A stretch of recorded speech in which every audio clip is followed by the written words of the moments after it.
Welcome back. As the war in Ukraine stretches into its third month now, the European Union has announced a ban on nearly 90% of Russian oil imports. This as Russian troops are gaining ground during fierce fighting in the eastern part of that country, the Donbass region. So joining us now with more is foreign correspondent Soufi Burridge, live from Kyiv, Ukraine, as well as ABC News national security and defense analyst, former Deputy Assistant Secretary of Defense for the Middle East, Mick Mulroy. Good to see you both. So, Tom, we want to start with you. The EU announced today this ban on almost 90% of Russian oil imports by the end of the year. I hear that there's a large loophole carved out in it for Hungary. But what is the significance of that 90% number? Will it really start impacting Russia in a way? The ruble's, flourishing right now. It does seem like the hoped-for impact of the blanket of sanctions that was put on Russia was not realized. So will this do the trick? Yeah, Terry, you're bang on the money as usual. A big loophole for the likes of Hungary. I think in broad terms, this is a massive step forward from the European Union. They've been negotiating on this for weeks. It's a club, remember, of 27 individual nations, so it's always hard to reach a consensus. Effectively, the deal means that by the end of the year, they hope to have reduced oil imports from Russia by 90%. That would be significant. I mean, that would be billions of dollars less revenue for the Kremlin and effectively for its war effort here in Ukraine. The loophole means that for a period of time, countries like Hungary can still get some oil from Russia via pipelines. It's unclear how long that will last. But overall, it's a big step forward.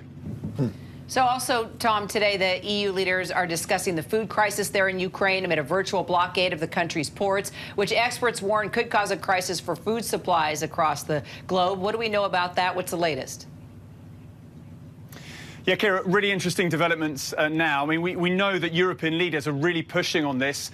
France's President Emmanuel Macron is definitely negotiating with Putin to try and bring a resolution to this blockade. As you say, it's pushing up food prices around the world. The World Food Programme warning that millions of people could be at risk because normally the amount of food produced in this country is enough to feed around 400 million people globally in a single year. But let me just explain how the blockade is working. Effectively in the Black Sea, south of big ports like Odessa, Ukraine at the beginning of the war put mines into the sea, effectively, because the Russian Navy threatening to basically launch an amphibious landing, basically attack Ukraine from the sea. So what we think Ukraine needs now, if this blockade is going to end, is guarantees from Russia.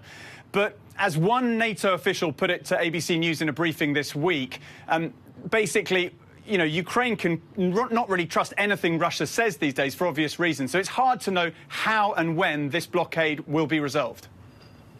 So, Mick, let's talk about the battlefield, this slow but steady gains that are being made by Russia in the eastern part of the country. A couple of those salients there looking like they might be encircling some Ukrainian troops, a large number of Ukrainian troops. And so there's a lot of talk in this country about those long-range artillery systems that the United States was proposing to send. President Biden kind of stepped in it. It now looks like they may be going. What's the situation with those, and how much of a difference would they make?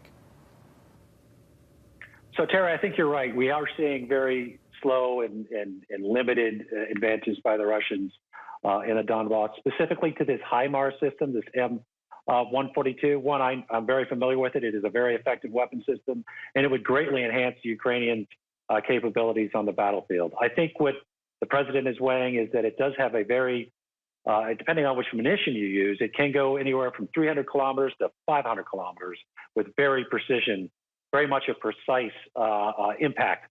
So they're concerned about its ability to reach into Russia.